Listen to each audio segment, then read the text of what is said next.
I'm Anthony Laras. I'm from Bridgeport, Connecticut, and I attend school at Trumbull High School. I'm a senior.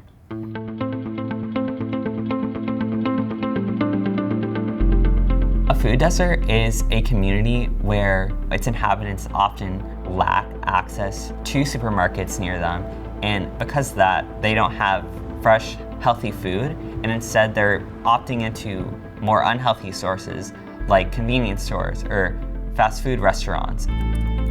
I had some idea of what my argument on food deserts was. Specifically, it poses a detrimental impact on these communities that tend to be food deserts. I've definitely experienced the impacts of food deserts. When I was a kid, I had a lot of cavities. I also had health issues, so you see, related to food deserts. In order to try to get other people to listen to what you're saying, especially if they don't have that personal connection, I think that it's important to truly demonstrate all aspects of the argument and to present them with credible sources.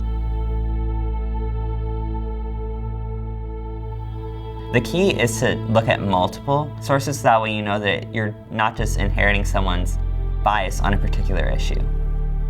Universities, government websites, those are all amazing websites and sources that you can learn information from.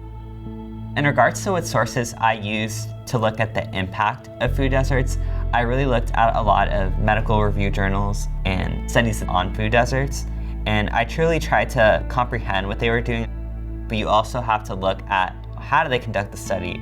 Is it a reliable study? Does it accurately depict what point you're trying to make? So as we can see, based off the food atlas from the USDA, if we were to look at a community like Bridgeport, there are a lot of specific regions or tracts, as they refer to them.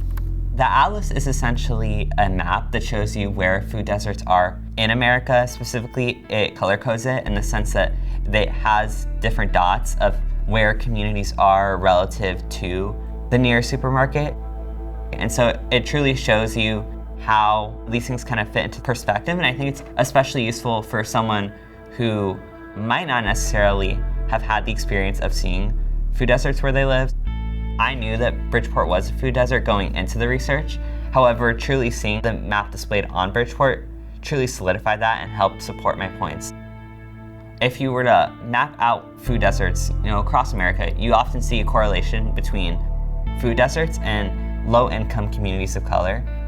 And oftentimes that's because that healthy food is more expensive, and historically speaking, healthy supermarkets have been in more predominantly white, wealthy areas.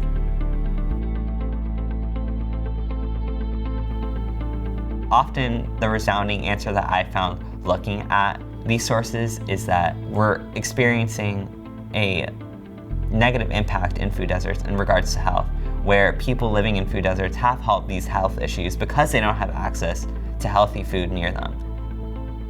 When I was actually delivering this presentation, I was surrounded by a lot of my peers who may have come from wealthier towns like Trumbull or Monroe.